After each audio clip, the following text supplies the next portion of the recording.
Work is already underway at the Obama Presidential Center, but some Woodlawn residents hope to turn their neighborhood around long before the construction is completed. CBS 2's Marie Saavedra has the story. There is a plot of land on Chicago's South Side past its grand museums that holds real promise. A part of Jackson Park where the dirt is freshly turned for the Obama Presidential Center. But this story is about the streets around it, where they want a piece of that promise. I was gonna ask her. What? Go west and a little south to 64th and Ingleside, and you'll find one of the city's most vibrant block clubs. We are very, very diverse in all aspects. That's mainly the reason we moved in to this neighborhood instead of another one. Some came here in the last few years, but Gloria Searcy has them beat. I usually come out here maybe sometime in the morning. She has had a front row seat for more than 6 decades. You must see everything. I've seen a lot. Yeah. In that time, she's watched crime take over. Searcy says drug dealers called these blocks home. And all the pharmaceutical guys, that's what I call them, pharmaceutical. And catching shootings on camera became commonplace. Until the block turned its search for a solution inward. Communities won't be able to fight crime together if they don't show the criminals that we are really a group of people that care. Right? When E.J. Hunter moved in, she and other neighbors spent their own money showing they cared. They built visibility through barbecues and neighborhood cleanups while staying close with the cops in their district. They credit those events with a drop in gun violence, but it is not gone. Remember the 12-year-old firefighter's son shot last August? It happened behind Hunter's home. And you'll see a bullet hole through my garage right there. That's from that shooting with that little boy. And that shot right through my garage, shot my bikes. You've already done so much. Yes. But could more be done? Oh, definitely. Oh, definitely. The Block Club knows it needs help from something bigger. And something bigger's moving in just a few blocks away. A lot of attention is based on, you know, the library and like the partnership around, and that partnership does not reach down to us. The Obama Presidential Center promises a new chapter for the South Side when it's done, but they don't want to wait until 2025. The sun was shining. These neighbors want the Obama Foundation's financial and philanthropic assistance to stop that violence now. Why not do the work now before the library comes? So the real success story of the impact of the library can be what it did for the community. The vision is for the streets around the center to reflect the hope it stands for. And so, Ingleside will ask its most influential neighbor to join the Block Club and the fight to make the South Side safer. How do you think you'll see this neighborhood change from your stoop in the next few years? Oh, I say it's gonna be A-OK. In Woodlawn, Marie Saavedra, CBS 2 News. In the afternoon I spent on the blocks of Ingleside. We had so many important and valuable conversations with a lot of the neighbors there, so many we couldn't fit it all into just one piece. So now we want to share some of those conversations with you here on CBSN. Where does your passion for this block, these neighborhoods come from? What is driving you to work to improve where you live? I think it's just the community that we build together. I mean, we are a village. There's a lot of different type of people, dynamics, background, education, occupation, and we put that all together to make this gumbo of what, you know, Ingleside is. Like, we are very, very diverse in all aspects, and I think that's what makes us work. Like, we step in if someone needs help, if someone's looking, you know, we're like our own little reference. You know, if someone needs help finding a plumber, or someone needs help moving or anything, we just step in and we just work together. And I think that is what makes our block club just so dynamic. Yeah. Tell me again what people thought when you told them you were moving here, and what sort of the perception was of this area. Because I'm playing on this idea that, like, prior to the library, right, people who don't know it, who don't come here, have this perception, and they're like, wait, what's happening? So. Yeah. So when I was moving here, I had friends they were like, Ingleside, South Side, what street? 64, 63rd? They're like, no, you can't move there, not by yourself.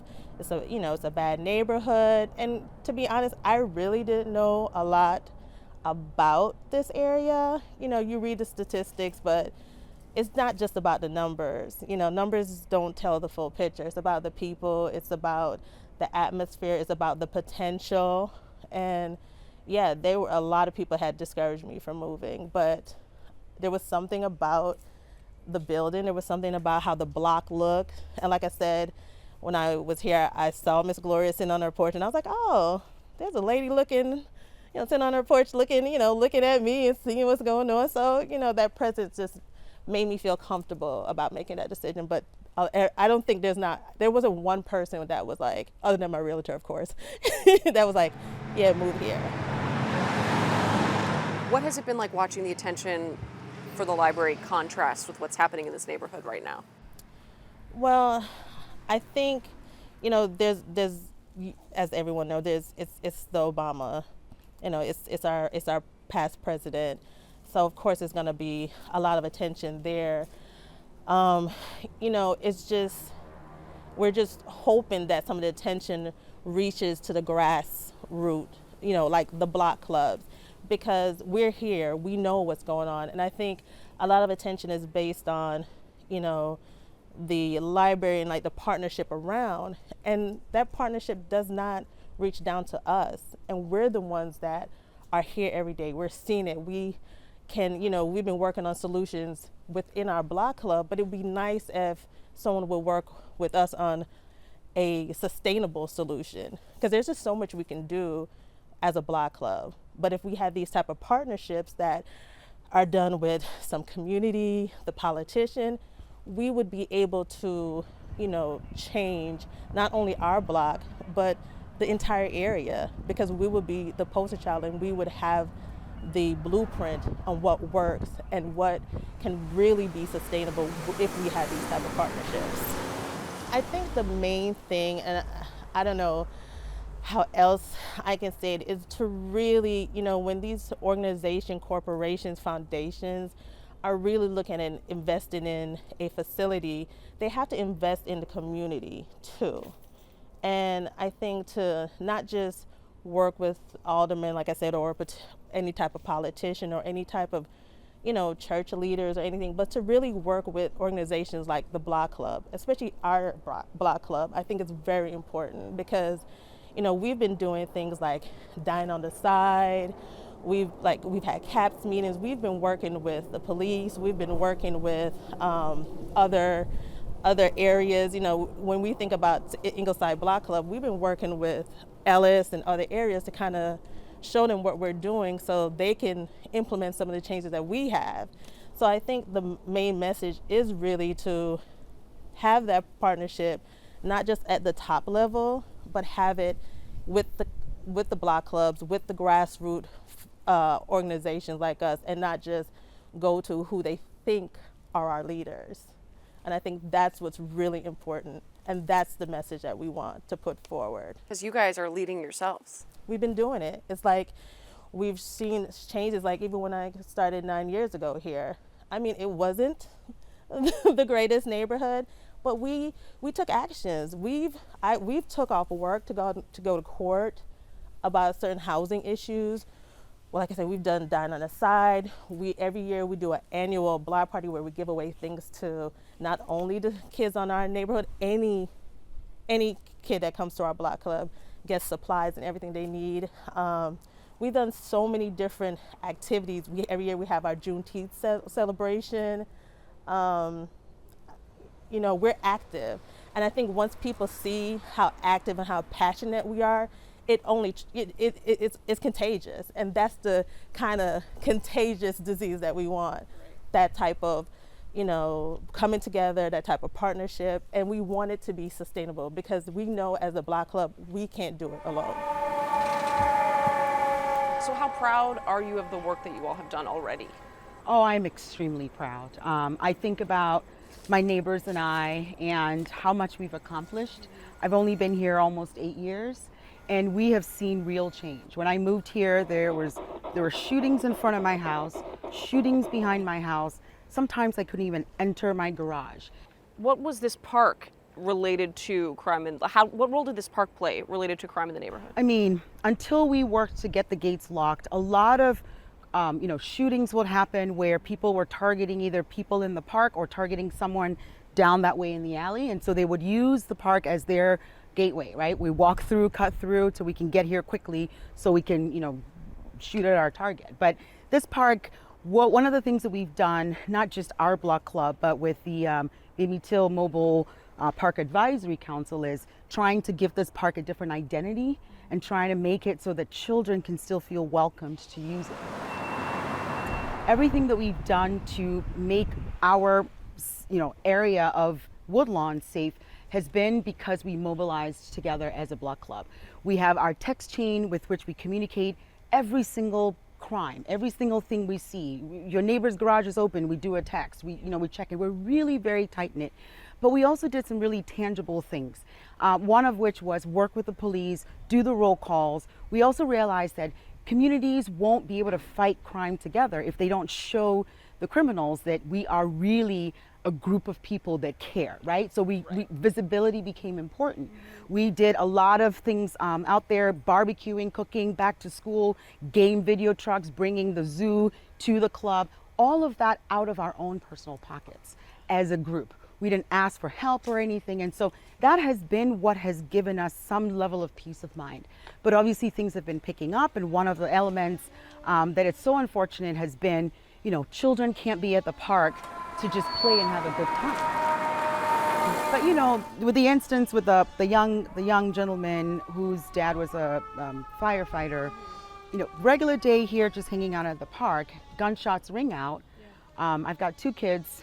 One of my daughter happens to look out her window and she literally sees when the boy got hit. And so that was right here. Right in the park, and everyone's running. So he runs out and then drops down to the ground. And then someone quickly grabs him, but he just couldn't, so he further drops down. But right here, he's on the floor. So we all rush in, come in, everyone's calling 911, and we came in and a few of us actually sat with the boy until the paramedics arrived. Wow. And we stuck around throughout the whole investigation. You'll see a bullet hole through my garage right there. Oh, yeah. That's from that shooting with that little boy. And that shot right through my garage, shot my bikes, things that are hanging on there. And to me, it's just things like this, right? So we worked hard. For 3 years, we had some sort of peace and quiet. Sure. One of the things that really triggered me was prior to this garage being built, my 7-year-old son, at that point, he was 7, was coming out to bring the garbage. And there were about 25 rounds of shots that just came from this direction over here. And my son was screaming, and I was in my house screaming, running out because the worst images ran through my mind. Yeah. And that is when I said, this is ridiculous. And so, yeah, we mobilized, we got, someone to represent us, and we went to court. Literally, 15 of us rolled in, went to court, we had all the evidence, and that judge was so impressed by it, and we got changes made to some neighbors who just didn't quite fit in, How much did this shooting change the way you thought about the work you were doing here? It made me feel, I had a mix of emotions. One was frustration around what else is it going to take? I feel we've done more than most neighborhoods can. I mean, how many neighbors are you finding that are able to actually get a public defender and go to court? Yeah, not many. Not many. Right. We know all the owners of all the buildings here. If there are any problems, we go straight to the building owners. And we've been able to have certain measures that have allowed us to have the peace. But when it keeps continuing, I've actually thought about moving. But I also think about it and it's like, well, I'm not going to find a community like this. And I actually truly value my neighbors because your neighbors are everything. It's frustrating. Something's got to give. And that's why I'm hoping that, whenever this airs, the story for us is we've done a lot. Mm-hmm. We're willing to do a lot. We've done it all by ourselves out of pocket, but in collaboration and in partnership with the Chicago Police, There are some great police officers that we know that we've got on our speed dial that we text and call, our caps, but there's more that can be done, and we're looking for those partnerships that can acknowledge what we've done, perhaps be inspired by what we've done, maybe get a few pointers from what we've done and say, how can we take this and elevate it so it's not just Ingleside, but it's Ellis, it's Greenwood, it's Drexel, right? All the surrounding blocks. All the surrounding blocks, because when the library does come, tourism is not just going to be in that little corner. Sure. It's all going to stretch down, you know? So why not do the work now before the library comes? So the real success story of the impact of the library can be what it did for the community. But we know the library alone is not going to make a change for the community just because it's here. How have you found your time in this neighborhood? How do you talk about it to people? I talk about it as a group of people that really care about each other. We're a very tight-knit community, and kind of as a contrast to like a high-rise downtown Chicago, everybody knows each other. People sit on their porches. We have a very strong presence, and the block club and all the things that we've already described with engagement. We're all about, you know, each other, relationships, all that. Did you know that work to improve the neighborhood / fight gun violence would be such a part of your community work here? Yes, that's mainly the reason we moved in to this neighborhood instead of another one, was to help whatever we could do learn and be a part of the solution. Yeah. What are the biggest problems to someone who's an outsider? What would you tell them? I would say violence is an obvious issue that everyone talks about, but probably one of the problems of like finding a solution is the disunity that exists between organizations that are trying to make a difference. And so the flip side would be, a solution would be partnerships and working together to solve that major problem. And go ahead, sorry. No, you're fine. EJ talked about, all the incredible programs that you guys done, and she sent me pictures and videos, so we'll highlight that. But she talked about and Simone too, being in a place of like, we've done so much, almost what more can we do? Do you find yourself in that same space? I find myself asking, how long will it take? Not so much how much more we can do, but just, are we willing to be patient, to stay rooted, and to go the long haul, and encourage others to stick along for the ride, because I think it'll be a long ride. But I don't think any of us are giving up or feeling like we're at the end of our rope or the options that we have, but just wondering, how long will it take before we see real change at a greater scale? Because we've seen change on a small scale. We just like to see it be more effective and spread out from where we are. What does this block and this neighborhood, what does it need to turn over the leaf you would want? Yeah, I think it needs people who are not afraid to engage with their neighbors, talk to each other, go outside and talk to the youth especially. There's a lot of fear. We tend to judge each other and put each other in boxes, and I think getting past that and saying, hey, these are real people that have real needs, and just striking up conversations, making connections with resources that are available, and just being aware that this person is not just the other, but this is a person that's my neighbor or someone that's in my neighborhood and deserves a chance to have a real conversation with them. Yeah. From your perspective, how has the announcement of the library and the groundbreaking now, it's becoming more real, how has that loomed as a presence in this neighborhood? Well, the Obama Center has given a lot of people hope that there'll be improvement in jobs, and I think what we're hoping for is that some of that will trickle down into the more local levels, like our block club, for instance, where we can partner with some of the bigger organizations that have the limelight and they have a platform now, but folks here are on the ground. They have connections with kids and the elderly and the folks that are working in the churches, agencies, block clubs like ours to make a difference. And so we just want to make sure that we're plugged in and connected to the larger movement that will bring change, but make sure that it actually trickles down into our block itself and our immediate neighborhood right here. I feel like you guys are being so smart where it's like, okay, the announcement's happening, but you guys are like, hey, we're over here, we got a couple years, like really make this happen, before the library does. Does that feel like that's the energy you're trying to put out? Yes, we want to be proactive, and we want to, obviously, before the building is finished and folks start coming and having the grandiose ideas that will make the Obama Center great, we want to make sure that kids in the neighborhood know that this is an opportunity and that there's a bridge between the average kid in the neighborhood and what the Obama Center represents, so that we can be part of that bridge and part of that solution before it's actually, not just the groundbreaking, but the doors are open. So, beautifully said. Anything I didn't talk about that you wanted to touch on or ask about? Yeah, I think just some of the partnerships that we've done are important to me here on our block, even because we've got a diversity of people. When I first moved here, I'm a Christian pastor, but my neighbors are in the Nation of Islam, and yet the way that we were able to partner together and share some of our values, other pastors like Terrence, we got together and started a grass cutting service. Snow shoveling has happened to help empower the youth. So those things just show that no matter where we come from, we're neighbors, we live together, and we're all in this for the same thing, which is to see change and to see a safe place for our families. And so I think working together is the critical piece, and I've been really happy that I haven't had to try that alone, and that it would be a bad idea to do so anyway. So grateful for people that care about me and that we can work together. It does feel like, unfortunately, this neighborhood, the South Side, can be painted with a wide brush that doesn't highlight work that you all have done here on these blocks on the ground. Does it feel like at some points, you're shouting into the void? Obviously, we're trying to make that not the case, but people might just think it's one way down here, and it is certainly not, and it's definitely not in Ingleside. Absolutely. Yeah, I mean, the stigma is, oh, you live on the South Side, like I would never go there. Why do you live there? If you're taking a Lyft or Uber, they say, where do you live? What? Why do you do that? But yeah, they're missing the richness, the history, the longevity of the folks that have lived here, like Miss Glory that you've interviewed. And so to see that there's something really vibrant and something beautiful, and we've recognized that we want to stay and make it even more beautiful. But to show that to the world or those outside of the South Side that are in Chicago, it's really important to us that we, yes, don't get painted in one color or just forgotten as that's the South Side, but we really want to be seen, and we want to be an attractive community where other people can benefit from what we've gleaned as well.